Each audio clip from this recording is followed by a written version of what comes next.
nuestro colega y amigo Miguel Guerrero en el coloquio de todos los jueves. Vamos a tratar el tema de mayor trascendencia en estos días para la realidad política, social y económica del país. Y yo diría que el tema de mayor trascendencia es lo que va del segundo periodo de la administración del presidente Danilo Medina. Buenos días, bienvenido. Buenos días, Miguel, y gracias buenos por estar días, con nosotros. Lorena, buenos días, Homero. No, gracias a ustedes por invitarme nuevamente. Bueno, yo estoy de acuerdo con ustedes, con lo que ustedes dijeron. Yo creo que esa es la decisión en política exterior más importante que el país haya tomado en los últimos años. También conlleva un hecho sin precedentes, y es la primera vez que el país rompe relaciones tan bruscamente con una nación con la que no tiene ningún conflicto.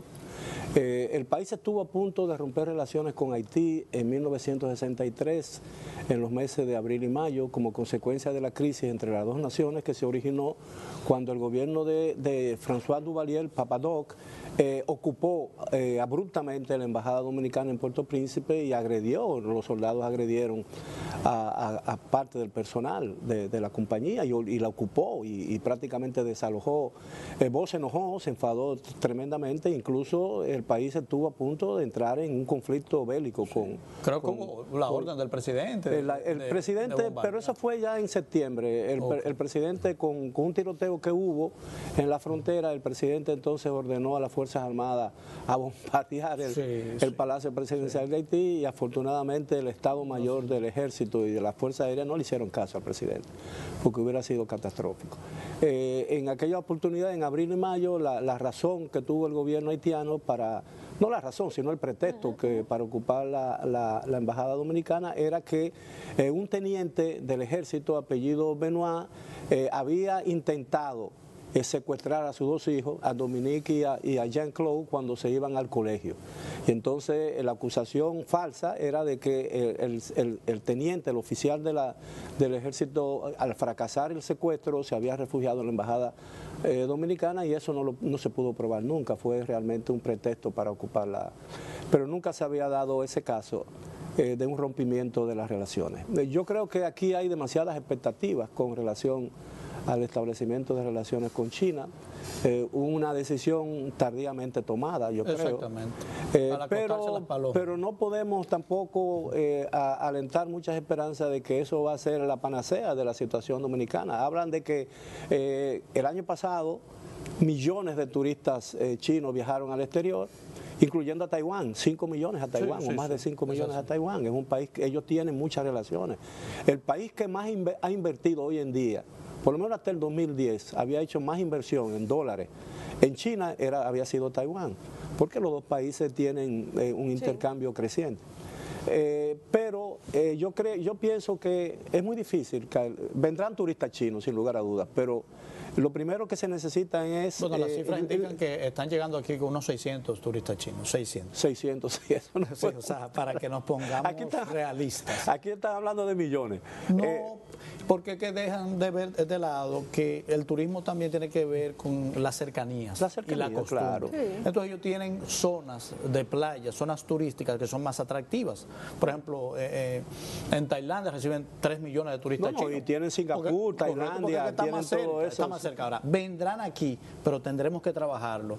Y no necesariamente buscando lo que nosotros siempre ofrecemos en nuestro turismo.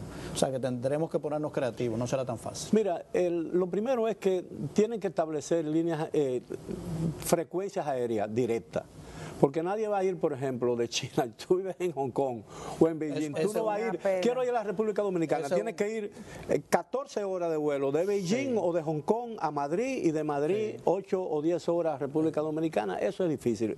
Va a aumentar, va a venir turistas chinos. Eso sin lugar a dudas.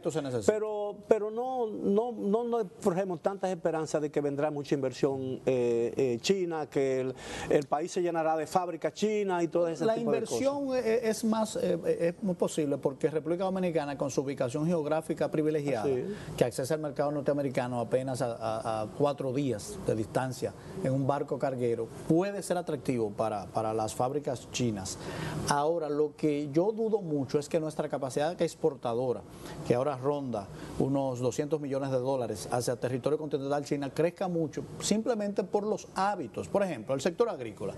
¿Vamos a exportar aguacate de China? No, eso no es parte de su dieta. O sea, que no sueñen con eso. Claro, mangos. Nadie sabe si lo logramos. Bueno, se enamoren de ese aguacate. Hay que hacer en China se dan mango también, hay zonas de... Por eso, entonces, no. Lo único potencial que yo veo, y tendremos que trabajarlo muy bien, es el tabaco. Hay 600 millones de fumadores chinos que están consumiendo puros cubanos que pudieran comprar, y ahí basta que un poquito. Justo esta noche van a premiar con el evento que hacen de Cigar Country, porque por segundo año consecutivo la República Dominicana, una tabacalera dominicana, se lleva el premio del mejor tabaco del mundo, no según un solamente cigar aficionado. Merecido, o sea que en este caso fue Carlos Fuentes, el año pasado fue la Flor Dominicana, o sea que en realidad se hace un excelente trabajo eso aquí, nos eso es un gran y potencial. Ya el mito en el mundo de los conocedores de esta cultura del tabaco ya ha caído, de que el mejor tabaco de la región es el dominicano. Sí. Olvídense pero no solamente eso, no solamente en la calidad, sino que la República Dominicana es el mayor exportador del tabaco. También. Es la combinación, pero tiene que ver con la calidad. Sí, que logra ese no nivel tabaco, de no de la hoja, sino de puros. Eso es una realidad. Lo que pasa es que Cuba hizo una marca. Con el habano, fíjate que la gente habla de un habano todavía, y la gente se está fumando un habano fabricado en República Dominicana. Totalmente. El dominicano. Ustedes se recuerdan el locutor de Balaguer, que zapatos italianos hechos aquí. Qué contradicción, pero uno se lo encontraba graciosísimo. Sí, graciosísimo. Se pegó ese loco. Pero muchísimo. Y se vendieron muchos zapatos. Hechos aquí. Pues sí, esa moderación y ese realismo al que tú has llamado, tienes toda la razón. O sea, va a haber oportunidades, es un paso diplomático trascendente y aplaudible. O sea, aplaudirlo. Yo pienso que sí, había que tomar esta decisión. Lamentablemente no fue en el momento en que China estaba en capacidad y en la motivación de dar más. O sea, llegamos al final cuando ya a China, Bueno, no crea. Incluso yo creo que eso debilita mucho la posición de Taiwán. Sí. Y lo que está tratando China es realmente de quebrar la resistencia de los taiwaneses. Miguel, ahora, la comunidad... Acuérdate del acuerdo extraoficial de 1992 entre China, el gobierno chino y el gobierno taiwanés, del Kuomintang, de que se trazó verbalmente el acuerdo, el consenso de Taiwán-China. De ahí viene la idea de una sola China. En Taiwán la resistencia es de un solo partido, el Partido Democrático, que dice que no, que Taiwán debe ser independiente, pero la realidad que el realismo y la historia del Kuomintang, acuérdate que Chiang Kai-shek se retira a Taiwán con la idea de recuperar desde ahí el territorio continental. Él jamás pensaba de que hacer un país independiente, pero el Partido Democrático sí se ha creído aquello de que Taiwán es un país independiente. Un país diferente, sí. Pero el consenso de que hay una sola China, los taiwaneses son muy diferentes a los chinos del continente, y ya hay un sentimiento independentista y nacionalista creciente. Bueno, pero eso se diluirá. Sí. Ahora, yo escuché el comentario de ustedes con relación al presidente o el secretario general del MUI. De Miguel Mejía. Miren, ese tipo de cosas se hacen normalmente en secreto. Cuando aún Estados para el Unidos, embajador especial que tiene 20 años, más de 20 años trabajando eso. Sí, mire, me consta, porque ha llamado, que yo no lo quiero criticar, yo no voy a hacer juicio de valores con esto, yo simplemente te voy a decir mi criterio de lo que yo he leído sobre ese tipo de negociaciones. Cuando se están haciendo esas negociaciones y llegan y se involucran mucha gente, tienden a fracasar. Eso tiene que hacerse en absoluto secreto. Yo he leído, por ejemplo, en Años en la Casa Blanca, de Henry Kissinger, que es uno de sus mejores libros, cuando él narra la visita que hicieron, secreta, que se supo después que ellos regresaron a Estados Unidos, para formalizar la visita posterior de Nixon a China. Ya esas negociaciones tenían mucho más de 6 meses o 7 meses, y nadie absolutamente fuera del secretario de Estado, que ni siquiera Kissinger, si no recuerdo, ni siquiera era secretario de Estado, él era jefe de la Seguridad Nacional, ni siquiera el secretario de Estado de los Estados Unidos tenía conocimiento pleno de lo que estaba pasando. Sospechaba que esas cosas estaban ocurriendo, pero Es que sí se sabe antes de que se llegue a un acuerdo. Estamos totalmente de acuerdo con Pero usted, es que- Miguel. Lo que pasa es que no estamos hablando ni de cualquier persona Sí, fuera un del embajador. círculo político y mucho menos de alguien que ha estado divorciado de ello. Es todo lo contrario. O sea, él tiene contacto, conoce la mayoría de aquellos que estuvieron en ese acuerdo. No subestime. Así como usted dio su punto de vista, yo igual Bien, estoy dando ahora, el mío. yo te quiero y a hacer mí una pregunta. me parece que ese manejo fue incorrecto. Eso es como que en su casa... No fue incorrecto el manejo. Para mí sí. No, es yo- como que en su casa, don Miguel, usted es jefe de la casa, usted ha llevado mucho tiempo un proceso, pero entonces su esposa y su hija hagan la negociación, hagan lo que sea, papá, y después que usted se entere. Pero que eso no, yo creo que eso es irrelevante, en el sentido de que lo primero es que para que levanta suspicacia ¿qué figura? sobre ciertos puntos que se están hablando de ese acuerdo también. No, pero eso yo no le doy credibilidad a eso. No le puedo dar credibilidad. Eso se ha estado negociando desde hace mucho tiempo. Se veía que ya estaban muy cerca de llegar a un acuerdo. En aquella famosa reunión que tuvo lugar en Nueva York en ocasión de una asamblea general o de una visita del canciller a los Estados Unidos, en que el canciller se reunió con un representante del gobierno chino. E incluso hubo una declaración que sugería que ya había un proceso de acercamiento bastante avanzado. Con el cambio del personal de la embajada, de la oficina comercial de China continental aquí en la República Dominicana, y cuando se conoció el currículum de la señora que está al frente, se veía claramente que la intención era precisamente acelerar ese proceso. Todas esas cosas se hacen en la intimidad. Ahora yo te digo, ¿qué papel desempeña realmente en el gobierno del PLD el señor Mejía? Enlace, un embajador que es enlace, bueno, está bien, por pero sus relaciones tradicionales con los pero- países de la órbita comunista. Fue el gobierno que lo nombró, no soy yo. pero Yo le quería al gobierno que lo nombró Porque por si las teníamos que tener la relaciones fuertes capacidad. que tenía con esa... Bueno, pero yo te voy a decir una cosa, la vicepresidenta tampoco lo sabía. Precisamente. No, pero ahí sí ella no Sí. está obligada. No, claro que no. Ella no está yo lo que obligada. quiero porque decir ni- es el papel relevante que... No, es que no decimos que haya un papel relevante. Lo que no entendemos es por qué no es parte de la comitiva si es el embajador para esas cosas. Y si es alguien que ha trabajado por muchos años esas Pero relaciones. sin embargo el ministro Peralta era parte de la comitiva. Y bueno, dígame- ministro administrativo de la bueno, pero ya presidencia. eso es otra cosa. Y eso es otra cosa, esa es la figura principal del gobierno, fuera del presidente de la Indica República. entonces que hay unos acuerdos que entrañan Yo lo que creo que condicionamientos financieros. yo lo que creo que esa La que Sí, declaración ha hecho porque el su gobierno de presencia tiene que obedecer a eso porque es el ministro administrativo. no, pero cuando se habla de eso, De hecho, él mismo lo dijo.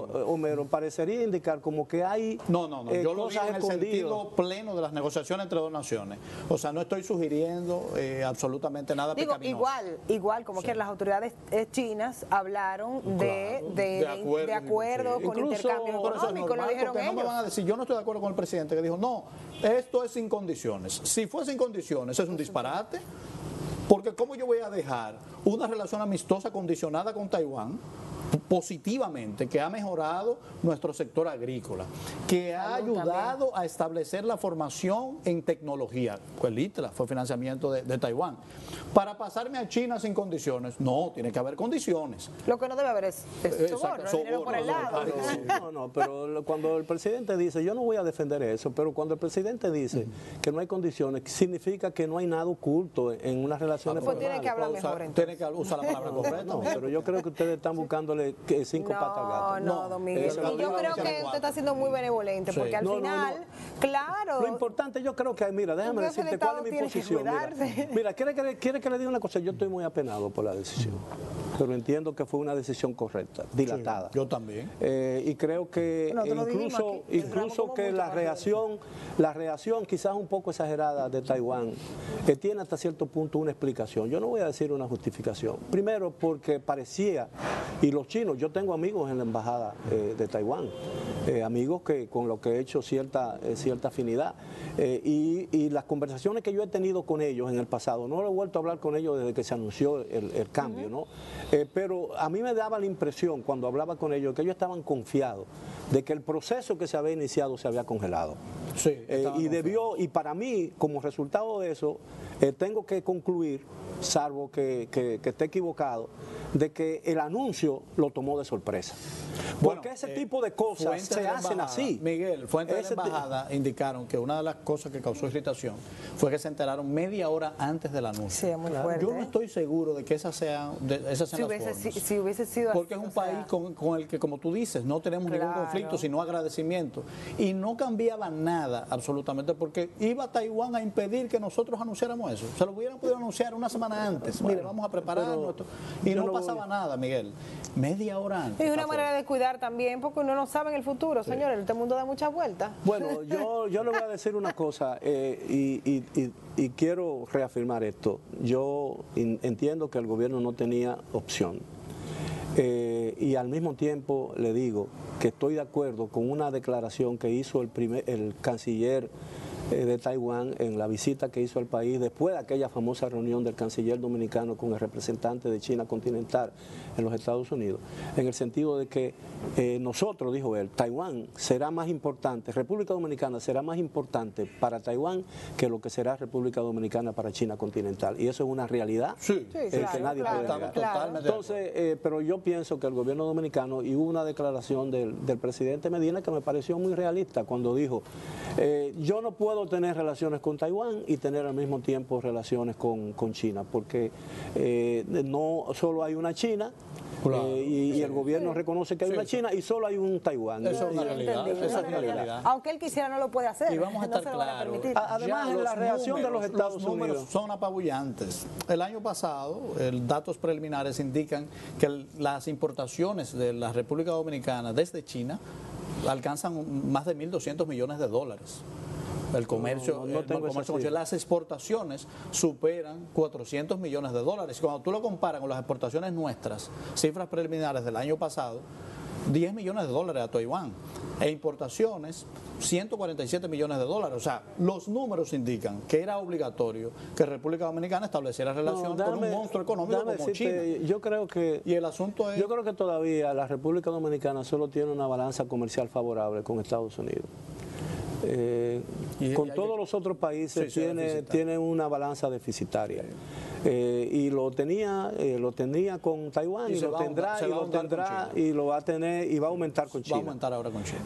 Ahora, esa relación va a tener muchas cosas importantes, va a tener muchos beneficios para la República Dominicana, pero yo entiendo que no será la panacea y que eso no significará un despegue definitivo ni cambiará el tema. Tampoco es que la solución para todos los problemas. Yo estoy de acuerdo contigo, pero dependerá de la creatividad nuestra, de saber vender las ventajas del país a los chinos. Yo pienso que hay muchas oportunidades. Vamos a ver qué pasa. Si yo hubiera sido el canciller de la República Dominicana, déjame decirle algo para terminar como colofón. Yo no hubiera involucrado al señor Mejía en esas negociaciones. No lo hubiera hecho. Hubiese sido un error, pero eso no es eterno el momento para discutirlo. Yo no tengo argumentos para rebatir la opinión de ustedes. La de ustedes es una opinión, la mía es otra opinión. Yo lo respeto. Ahora, yo te digo lo siguiente, si el señor Mejía no tenía las condiciones para estar en esa negociación, entonces yo no lo nombro en la Cancillería con esa responsabilidad. Él no está nombrado en la Cancillería, él está nombrado en el Palacio Nacional. Bueno, pero él tiene el grado de embajador. Bueno, no, él está nombrado como asesor para asuntos de... Por eso, pero tiene la condición de embajador, porque le dicen el embajador Mejía. Bueno, no. A mí me dicen periodista. No, pero tú lo eres. Usted lo es. Tú lo eres. Usted lo es. Tú lo eres. Usted lo es y no se habla. Yo creo que ahí tenemos una posición, porque es que aquí tenemos un problema. Nombramos a la gente y yo no sé para qué. Ok, pero no la queremos usar. Pero es que son negociaciones secretas, Homero. Son negociaciones que tienen que llevarse dentro de la mayor discreción. Es lo que dice un titular de un diario. Aplaudimos la decisión, pero que nos las expliquen. Claro. Nada de secreto. Ya el secreto acabó. Pero continúa el silencio. Gracias, don Miguel. No, gracias aquí somos buenos aquí en eso. ¡Uy!